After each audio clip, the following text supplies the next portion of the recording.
You're listening to Haze Radio Network, Cannabis Lifestyle Radio.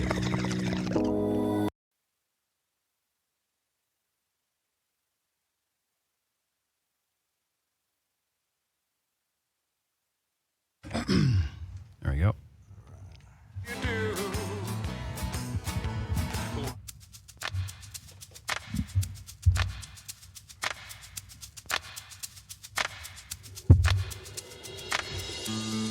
Man, you know what it is like when I get up in the morning and I'm like, damn, I got a fucking show to do. And I realize, oh man. And then I realize what kind of show it is and who's coming in. And I get super jazzed up because I've been stuck in COVID for so fucking long this whole year, not getting to go to conventions, not getting to go to speak, not getting to do any of that shit. And now I get the opportunity to finally get out. And I got Keith Allen with me from G4 Live. Great group, throws great conventions. We're going to get into that. But I want to just rant a little bit for a second about of COVID and definitely taking people away from getting to go to these great conventions because they get to hear, you know, really good speakers, good topics, you know, booths, networking, finding out what's going on in the industry, getting an understanding, you know, of what is moving and shaking for those that are part of it and people that are new to it. You know, they get a great opportunity to learn and to educate and to help grow this great cannabis industry that's been going strong for a really, really long time, for generation and generation, but in the last decade has made incredible strides. And before I get too much into this great convention and an exhibition that I'll be attending with Haze Radio and getting to speak at, which I'm totally appreciate being given that opportunity, how great it is that things are getting better and people get to enjoy, you know, going to these different shows. And Las Vegas is like a fun place. It's always been a fun place. Shout out, I've been there for 25 years. And, you know, before I get too much into what was cannabis and things, I want to talk about, are you a native of California? Were born and raised here? Yeah. And what was the first businesses you kind of did in your life? Because I know getting into cannabis is definitely usually not the very first thing that someone thinks in their mind they're going to be part of. Well, let's see, my first business, ninth grade high school, I was in a wood shop class, and I had just started surfing a couple of years before that. And I asked the teacher, I go, well, there's a piece of wood down the middle of the board. Does that qualify? Can I use that as my final project? And he's like, yeah, sure, why not? So I made a surfboard. How dope is that? And that turned into a 4-year career of making boards for all my friends, their friends, in local surf shops. I made over 400 surfboards. Oh, fuck. And that was my business. Dope. Yeah. So you know my boy Nathan Fletcher? I know Nathan Fletcher, yeah. His brother Christian? One of the people that we actually launched the cannabis pre-rolls with. Nice. I love him, man. He's a cool dude. Sure is. Hell yeah, man. That's an awesome thing to do. And there's a lot of art into making surfboards. I mean, it's a big deal. Mm-hmm. That is their main tool to survive, right? Yeah. Surfing has been a source of, I don't mean, look, you know, everybody who surfs or, you know, just whatever you're into, it's like you obviously connect to it because it does something for you on the inside as much as it does the outside, right? Yeah, absolutely. And that was one of those things for me. It was just being in the water and being off the shore. I felt like I was kind of off land. All my problems lived on land. Yeah. And I just got to just go surf, you know? Yeah, of course. So, yeah. And that was... That's fucking dope. So you go from that, which is a stoner. I mean, cannabis is definitely part of the surfer's life, right? You know, I think cannabis connects to surfing in the sense of like where it's just people who surf and people that are cannabis. It's not like they're directly connected. I think they're connected to an energy level that people kind of like just absorb into. That's a good point. Right? Yeah. The energy level. Yeah. And they're definitely connected. So. And you go from there, and then what did you do? When I How long? Like how long did surfboard go? How many years? When I What kind of graduated, when I got out of high school, about 6 months after that, and then I took off to Memphis, Tennessee, and I lived there for 6 months with some buddies. Slept on the couch. We played music on Beale Street, just jammed guitar. And Now that's dope. Yeah, it was such a great adventure. And then I came back from that, went to Pierce College for a couple of years, transferred to UCLA. Now where's Pierce? That sounds familiar. It's right down the street. Okay, okay, that's cool, man. In the community Valley. college. Yeah, dude. Nice. And I went over to UCLA and got a job working in Westwood at a bar called Stratton's. Okay. Every funny pickup line in the world is a bartender, and I'm like, I got to write a book about this. So I wrote a book called 101 of the World's Most Effective Pickup Lines. And stop. Yeah, I sold 100,000 copies of that out of my dorm. Stop. Wait. So, oh my God, dude, you're fucking legendary. What? You gotta give me like 5 of them. Give me 5 lines out of the 100. Okay, fuck me if I'm wrong, but you want to kiss me. I like that one. Go ahead. What's the opposite of low? What? What is the opposite of low? Hi. Hi, nice to meet you. What's your name? What's the first letter in the word Y? I mean, what's the first letter in the word yellow? Why? Because I thought it'd be a great way to start a conversation with someone as beautiful as yourself. Oh, man. Or rejection comebacks. You know, hey, you want to dance? The girl says no. You go, no, I said you look fat in those pants. That's terrible. It's politically incorrect in every way, shape, I or form. remember that one for sure. Yeah. I've heard that one. The best pickup line, though. The best one that actually really worked was I would go up to a girl, and there was a chapter in the book on how to make a paper rose, right? Like perfect paper rose, burn the edges. The whole wow, get the fuck out of here. So the best pickup line is I would go to a girl and I would say, hey, excuse me, you know, I feel a little weird walking up to you, but I had a near-death experience a few months ago. Really, I did. And I just promised myself that if I lived, I would never let anything pass me by without expressing how I felt. So I just want to tell you, I think you're beautiful, and I made this for you, and have a good night. And I would disappear. Whoa. So now all of a sudden the girls are like, wait a minute. Wait, what the fuck was that? Right? So yeah, it's like, yeah, for sure. And then you reappear and you kind of just smile, you know. And it's just, if there's anything, it's going to be. They're going to come. They're going to come up to you or whatever. Yeah. Wow. So it was a cool one. That is fucking great. And then you go from that. Now, you're in your mid-20s at this point, or like? So I waited for Ricky Rackman to come off of the Loveline radio. Okay. You know, K-Rock back in, like, this is a long time ago. Sure. And K-Rock New York. Yeah, no, K-Rock LA. Oh, K-Rock LA. Yeah, 106.7 K-Rock. All right. So Loveline was originally Dr. Drew and Poor Man. Sure. Oh, yeah, I remember. Dr. Drew, yeah. So then Drew comes on with Ricky Rackman. Yeah. This is like pre-Adam Carolla. And Ricky is like, what is this? And acted like a delivery guy with a package, right? Pre-Man show. Yeah. And so and then he opens it up, looks at the package, he sees the book, and he starts reading through it, and he starts laughing. And he goes, well, who wrote this? He's looking on the package for, like, who sent it to him. And I go, well, now that I know you like it, I wrote the book. And he had, this was on a Friday. He had a cancellation on Loveline for Tuesday. I was a guest on Tuesday. Oh. I went back 2 more times. Oh. We became such good friends that he asked me to help produce his radio show on 97.1 KLSX, Triple R, Ricky Rackman Radio. So I did that for a year and a half. How dope is that? Yeah. That got me in the entertainment industry. And that is great. Somehow I wound up in cannabis. Entertainment industry, let's go into that a little bit. Yeah, so I worked at Real Radio 97.1 KLSX. That was producing, we were the #1 drive time show in Los Angeles because we were on the Howard Stern station, so people would get back in their cars and there we were. I mean, we're like piercing girls' clits on the air. We're having Slash come play guitar during breaks. I mean, it was just so cool. We had Quentin Tarantino as a guest. Just really cool show. Anyway, I left there. I went to go to MTV. Okay. I stayed with MTV and Viacom, MTV Networks and Viacom, and I ended up working on the Action Sports World Tour and produced that for CBS. Okay. Worked in Action Sports, and there's a manager at the time named John Boyle who was managing Exhibit and the band Alien Ant Farm. Okay, nice. Really cool guy. And John, I think I even remember Alien Ant Farm. Oh yeah, he had Michael Jackson hit Smooth Criminal. They did the cover. Okay. Yeah. Yeah.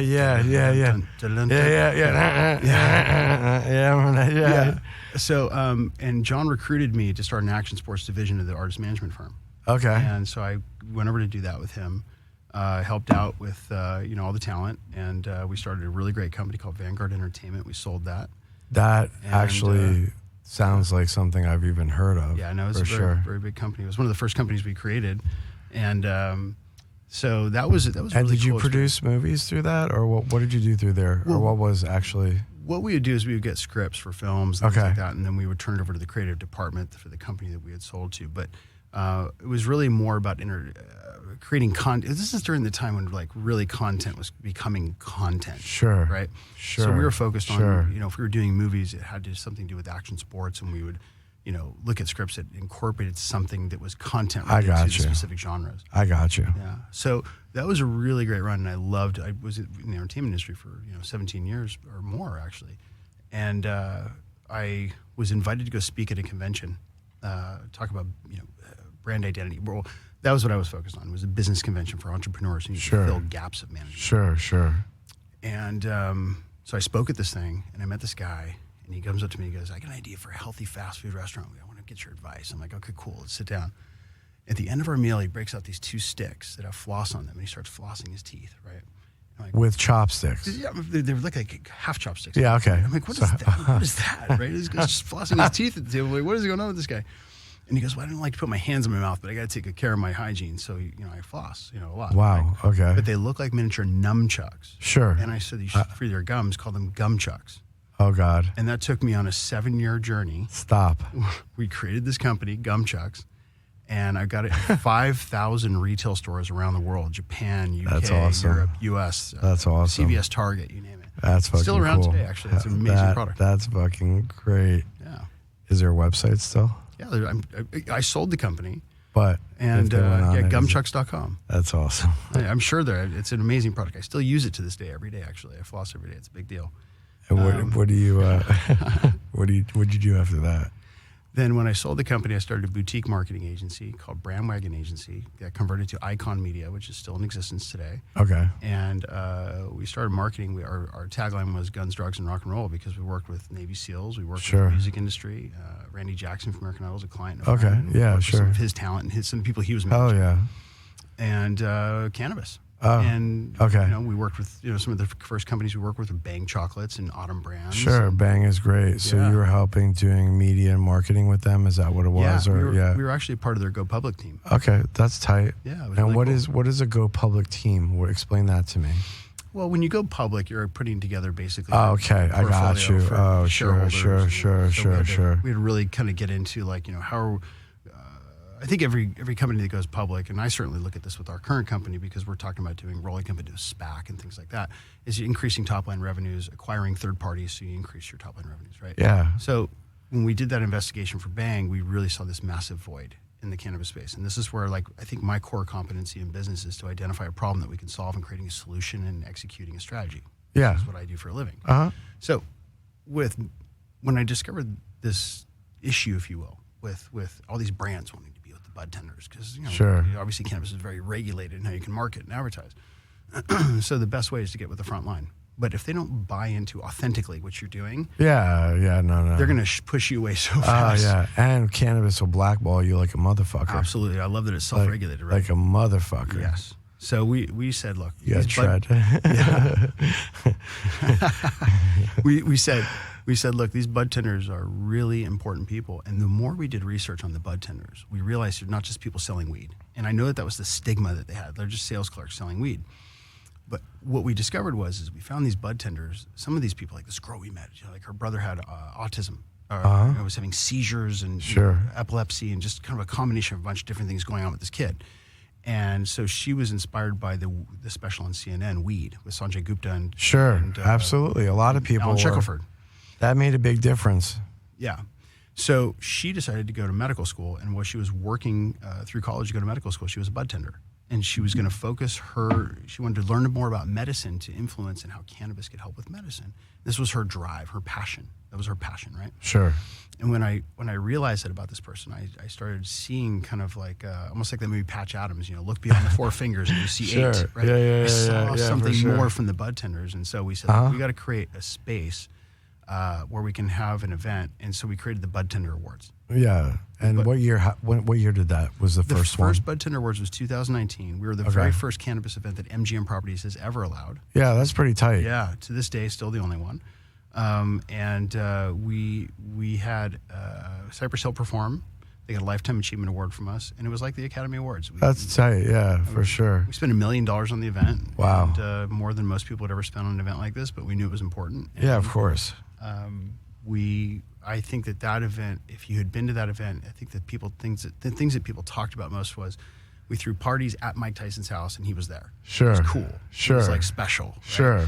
We didn't serve box salads. We fed people breakfast, snack, lunch, and snack, and we served everything from frittatas to chocolate-covered bacon. We spent like $300,000 on food.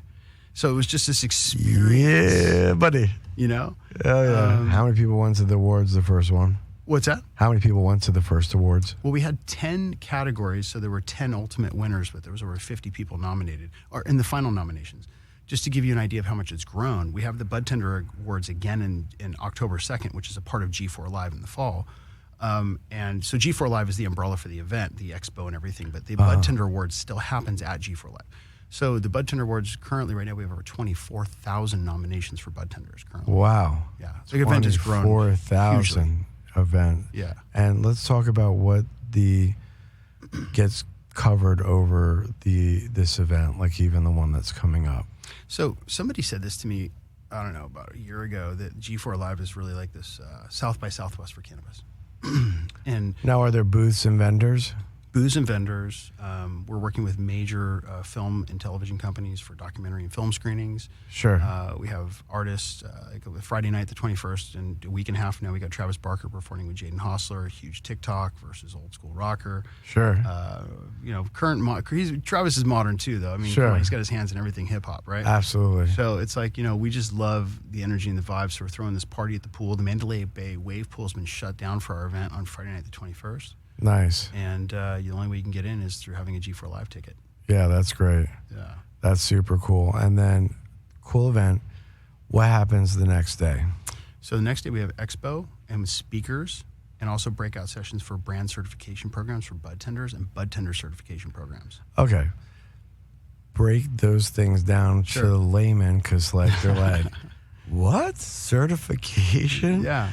Oh, you don't just get a job in one of these three. I mean, it's great to enlighten, because we do have so many listeners that are even out of this country that can't even comprehend some of the conversations that I have with people. But yeah, break that down. So I think the best way to describe it is that our event is not a weed event. We're a cannabis event. And what that means to us is that we're trying to raise the bar for professionalism for people that are coming in for the business aspect. It's like, look, you got best practices, SOPs. I mean, really, how do we professionalize the industry? Yeah. However, we also have our parties at night, and our parties are very much untied and just cool. Let your, let your, freak flag fly and have a blast, right? Yeah.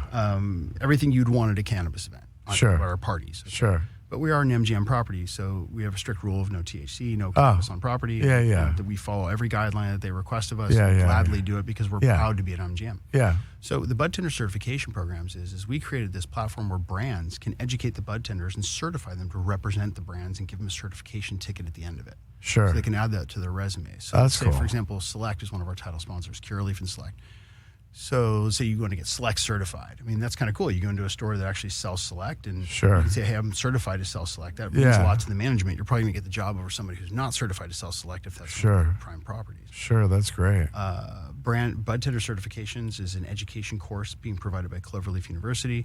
And so they've got, the certification programs for the bud tenders. Nice. So it's an education platform.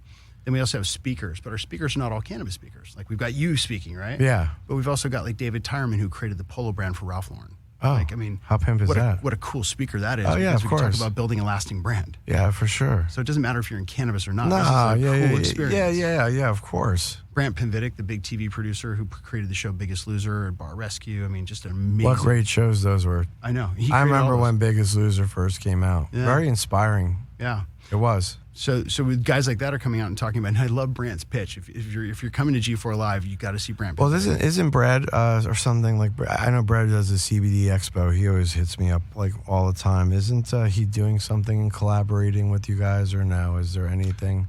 Brad Turner. Brad Turner, yeah. So Brad Turner has the Investor Summit. Well, that's what we're calling our side of it as the Investor Summit, and he's helping us put together sort of this panel of investors that people can pitch to for raising capital. That's tight. Yeah. Yeah. So that's definitely want to give a shout out to that, because that's also Brad's very awesome. Interesting. And he has a good expo. The USA CBD. I've been to the one he did in Vegas before COVID went crazy. It was like February of 2000. 20. Yeah, no, Brad's super cool. He's been very instrumental in helping us get everything together, and he's been organizing and getting investors, and pitching it to brands to come out and pitch their stuff. And back to the analogy I made earlier about the South by Southwest. It's like now you can kind of see it's like we have documentary film screenings, arts, music. Sure. I was telling you earlier when we were sitting down. It's like we found this kid out of Canada who's been writing this music, in his closet in his room, and town of 7,000 people, and he's just writing hit after hit. So we're like, we got to put you on stage, and it's like we have the ability to put you on stage with Travis Barker. Does he have a Spotify or no? No, I mean. He doesn't even upload it to any of those things? By the time we get to G4, we'll have all that info for him. That's cool. Yeah. He has one song on iTunes right now called Hello. Okay. And it's really cool. Okay, cool. I'll have to get that to you. No, yeah, we'll throw some stuff on and check it out. Usually if they happen to be on Spotify, I'll just pull it up right now and jam to it and shit for a second. But no worries. We have so many things to talk about. So it works out great. And what made you decide that you wanted to this is a big production. I mean, I understand the entertainment aspect, and I understand the different avenues you've gone through, but this is a relatively big production. It is. There's a lot of work that goes into this. People would ever know. And from what I was told, that the one later on in the year, which is your big show, you have a massive amount of people attending, right? Oh yeah. Well, in September, we call it Septober because it's really September 29th through October 2nd. Sure. That event will have 20,000 plus. Yeah, so that's a big, that's rocking as big as MJ, if not we're right there. MJ is 30, I think. But still, I'm talking about, I don't really know anybody else that gets that number in the cannabis industry. I mean, God bless, there's a lot of great shows out there, but that's a lot of motherfuckers. It is. And I think that the major reason that we can attribute that to is the fact that we're very inclusive to the industry. We're not an exclusive event. We're not telling people look, I mean, let's just be honest for a second. Everybody in cannabis hypes their shit out, right? I'm the biggest, I'm the best, right? Sure. I would never say that to anybody. Sure. I don't know that I am, and I don't care about being the biggest or the best. I got you. Yeah, of course. I just care about providing a great event, a good platform that is blended between education and party, information, and giving people the opportunity to network and have a great time under one roof. Of course. That's my goal. Hell yeah. That's it. It's a good goal. Yeah. I'm with you. I think if you provide that resource, there are a lot of things that'll come back to you in so many different ways. And, having all that data also has a lot of value to it. Yeah, we even reach out to the major cannabis other events, and we invite them and offer them free booths. That's tight. Hey, why not? Come on, come MJ Biz, Hall of Flowers. I always thought they're always come hang with us. Yeah. Did any of them take you up on it? Didn't even call back. I sent multiple messages. I think I would have thought that Hall of Flowers maybe would have said something pretty sweet. Not MJ BizCon. They're probably too to be honestly, I can't. It's not even a matter of me reserving my opinion. I just kind of it's not to sound too cerebral about it, but it's look, throw it out there, and if it comes back, cool. If not, whatever. No, I have no resentment towards anybody. I'm cool. We're really just trying to throw a cool event that focuses on raising the level of education and information in this space because it needs it. Look, we're headed to a traditional CPG, which stands for Consumer Packaged Goods. We're headed to a traditional CPG environment, Consumer Packaged Goods environment for cannabis. So this is why we have speakers like David Tyerman, who created the Polo brand, or Brant Pinvidic, the big TV producer, or you, right? Or any of the other cannabis speakers we have that are just amazing and so informational. It's look, we've created this really cool world that you could dive into and get lost in and just have fun. Sure.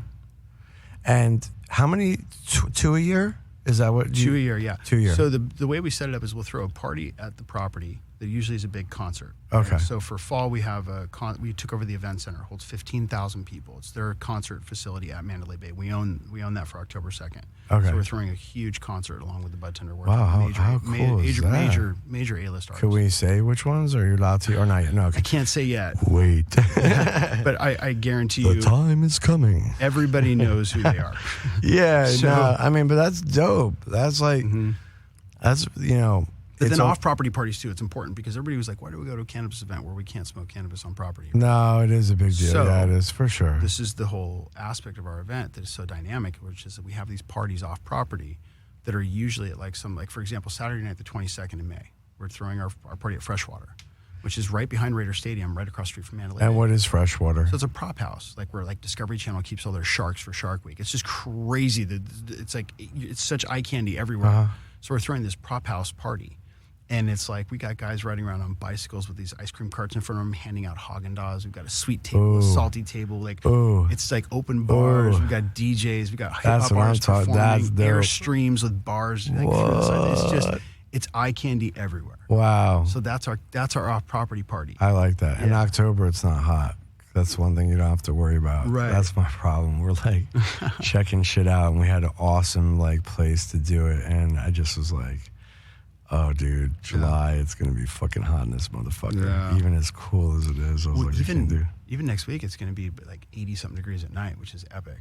Yeah. You know? So our beach party is going to be cool. Absolutely. So again, parties, education, information, expo, networking. That's our event. Yeah, that's awesome. But all under one space, you know? Sure. But you keep busy all year round. I mean, it really is a lot to even just put on 2 events. Have you thought about putting in other areas and things like that? Or has there been any kind of expansionary ideas floating around? For sure. I want to do something on the East Coast. Oh, that would be dope. Or Midwest. I'm thinking, we definitely have we've got some really solid fans coming out from, Michigan and New York. And it's like, look, I think there's a lot for us to do on the East Coast, even if it's along the, from Florida to New York, somewhere along the East coastline. Absolutely. So I think that there's a lot of opportunity for us. And as we continue to tip into new states going rec, there's going to be so much more opportunity for G4 Live to expand. I envision us having sort of quarterly events with one huge event, like our Super Bowl. Oh, which is September. Yeah, I got you. Yeah. Almost like little mini spin-offs, so, in a sense. Yeah. When you're not doing that, you got a lot of other projects in the works or anything you could throw out there or no? We do, actually. So our parent company is Round Meadow Holdings. We have about 6 different brands that we have under our holding company. Okay. We have G4 Live and the Bud Tender Awards. We also have merchant services we provide for the cannabis industry, financial solutions. And we own a couple of products as well. So that's cool. And ATM debit cards, but not regular credit cards yet, right? Regular credit card. Get the fuck out of here. Rates are rapist or no? No. No, we're using a platform that gives us basically a legal MCC code for financial transactions that allows us to do this the right way with tokenization and stablecoin. Hell yeah. And cryptocurrency is a very interesting thing, huh? Oh, it sure is. What's your whole philosophy or mindset around? Oh, man. I mean, if there was ever a proper industry to attach Wild West to, it's not cannabis, it's digital currency. Yeah. I mean, listen, cannabis is a Wild West too. But digital currency this is the year of it. It's really going to be, you're going to see the blend between now and 2022 where it's really going to take over currency. And how are your feelings on the whole NFT thing? This thing is being thrown around so much. You've read much about it? Or I have, but this is the thing about me. I won't tell you something I don't know too much about. I got you. And I don't know enough to make any educated opinion on it. But I do. Are you intrigued by it? Super intrigued. Super intrigued. Yeah, me Absolutely. too. It's very like, I believe we're getting into a world that's transitioning because of technology and younger generations, and we're literally seeing paper fade away. Yeah, truly, right? Even monetarily, and who writes notes on a pad except old school motherfuckers like you and me, or if you're a lawyer or something, right? Right. You know what I mean? Yeah. Or it's your profession. Yeah. But if you think about it, I mean, look what music has done. I mean, in the scheme of the history of the world, it's just yesterday. I mean, with Napster and digital, and file sharing, it's like if you look at music, I mean, who buys an album anymore? Now it's cool to buy albums, right? Now it's cool to be retro and have albums and have it on wax. But if you look at the evolution from 8-track to and wax to tapes and CDs and just now it's iTunes.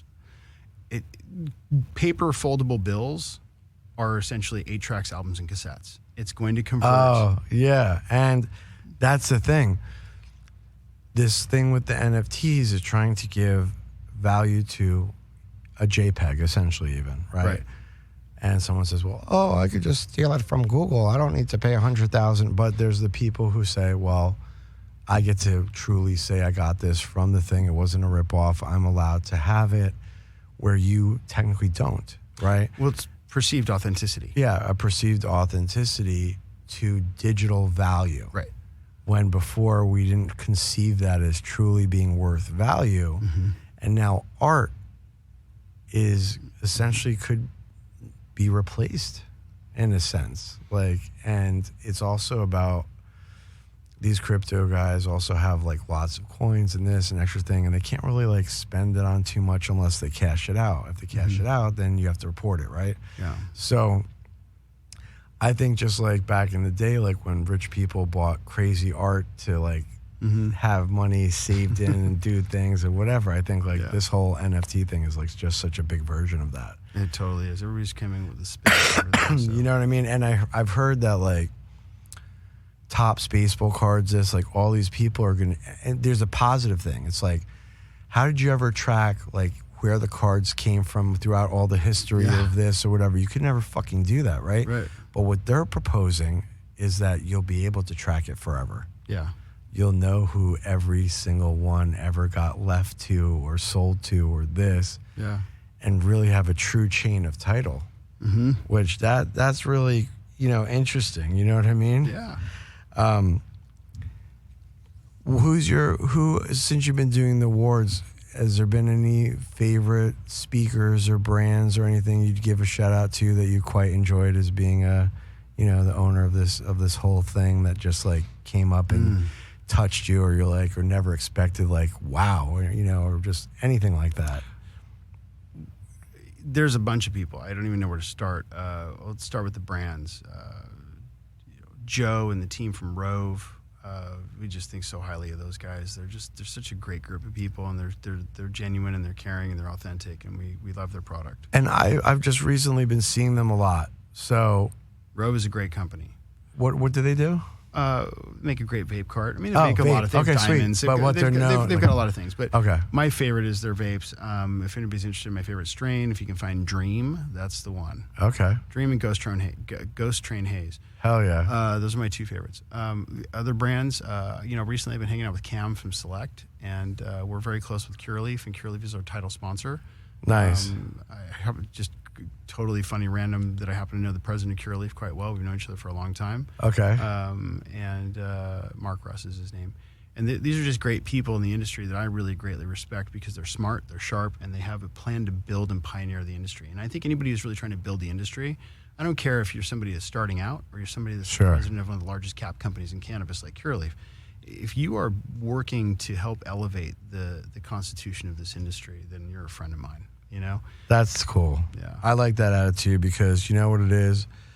A lot of people are just very into what they need to do or what they need to achieve for themselves. Especially nowadays. I mean, listen, coming out of COVID and freaking everything political over the Everything's been real quiet lately. Well, lately, I don't see a lot of people talking much about what they do of anything these days that much, you know? Yeah, that's true. But what I can, I definitely commend you on is I personally know many, many, many, many companies that have risen, public, private, raised all this money and everything, and these consumptionary ego and this and not knowing and spending.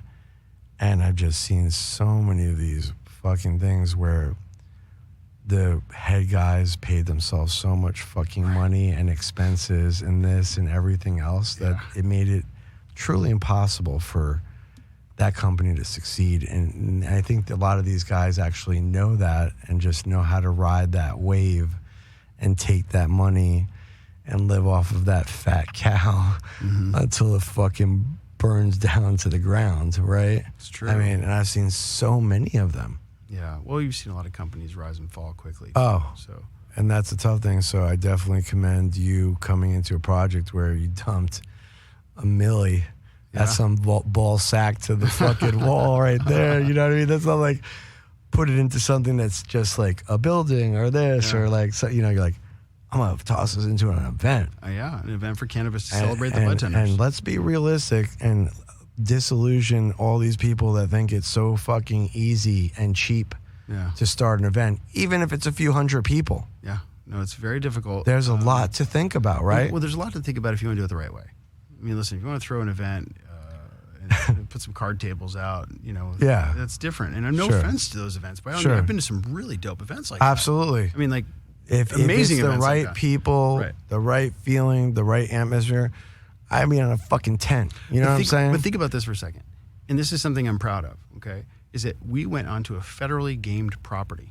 Sure. Where the Federal Gaming Commission can pull their card in a flip of a switch. Oh, yeah. And the Fed does not recognize cannabis as being legal. It's a scheduled drug. Absolutely. Narcotic, right? Yep, absolutely. Okay, so we threw a cannabis event on a federally gamed property.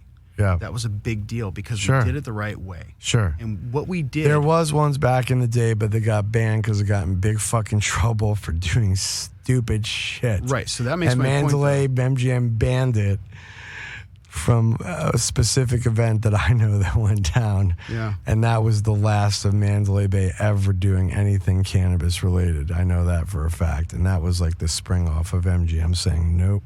Oh, because it wasn't MGM. I believe there was a thing that went down. Yeah, it was the first year they did it. It was at Rio, wasn't it? Well, the one I'm talking about were glass events, like cannabis related. Yeah. You know what I mean? Not truly cannabis. Yeah. But our event happening at MGM now. What it's done is it's helped given some credibility to the industry. In some ways, being saying, hey, look, we'll take this serious enough and give you a shot. Oh yeah. And so we're proud of that, and it's something that we well, it's a good event because it's award based too. Yes. It's easy to swallow that pill. Yeah. Right? And you go to MGM and say, yeah, we want to do this or that, or like, these type of things, and then it involves the actual smoking. You're bringing, again, speakers, educated platform, and a situation that's very palatable. Well, let me tell you this quick story. When we had the first year of the Bud Tender Awards, we were told that at 1 o'clock on the first day of the show, we were going to be greeted by some executives from MGM. And I was like, okay, cool. So my partner and I get the phone call. They're coming up the escalator, right? So we walk out. We walk towards the escalator. And I kid you not, man, we're greeted by 18 suits. Wow. General counsel, president and CEO of MGM, president and CEO of Mandalay Bay, chief compliance officer. Of course. And the Federal Gaming Commissioner. Of course. We were also greeted by two of the general counsels from the major properties on the Strip, at Caesar's Palace. And the Wynn properties, David Ragg from Wynn, who wanted to just check it out because it was the first ones on the Strip. Yeah. Like, this was a thing. Yeah. And it was just kind of cool to be in that moment. That is dope. It was one of those small moments that you just remember with forever because it was like, holy shit. Like, what's the website if people want to check out G4 and get information? I'm such a horrible promoter. Thanks. I need you to help me promote this. I got you, my brother. Yeah. Okay. So listen, if you want to nominate your favorite bud tender or you're a bud tender that wants to be nominated, you can go to budtenderawards.com. That's budtenderawards.com, just like it sounds. If you want to get a ticket and come check out the G4 Live event, go to G4 Live. That's the letter G, the number 4, word live.com, G4Live.com. Hell yeah. Thank you. Any shout outs, friends, family, anybody want to throw something out to the wind? I really want to thank the collective group of people that have helped us get this event to where it is, including you. Thank you. I want to thank my team, Julie Porter, Amanda Quijada, Sabrina Pont, Mara Allen. I almost called her Mara Coffer, her maiden name. And just everyone in our team who has just been tremendously helpful to making this event happen. Honestly, I think it was definitely my brainchild, but it has evolved into something that is really owned by our group. That's tight. And you always got to love a collective organism and an organization that just, can move and adapt and learn and organically grow into something that's super tight. That always is the best. Yeah. Well, having a good team of people is really what really moves the mountains, Yeah, right? For sure. Absolutely. And we wish good luck to all those who nominated. Yeah. And we look forward to seeing those winners at this event. And we'll be definitely doing a whole recap. Yeah, I'm really looking forward to seeing you guys there. Yeah, we'll do a recap. It's going to be a lot of fun. I just like because I know a lot of the people are going to be there, so it's just like I get to just fucking roll around, right? And we're bringing the crew, so we're definitely going to be promoting it on each one of our different social media networks outside of the network. Each one of these guys have their own fucking following in themselves too, so they'll be blowing this shit up for sure. That's awesome, man. I'm super grateful. Thank you so much. And everybody's listening, man, if you come see us at G4 Live, please come say hi.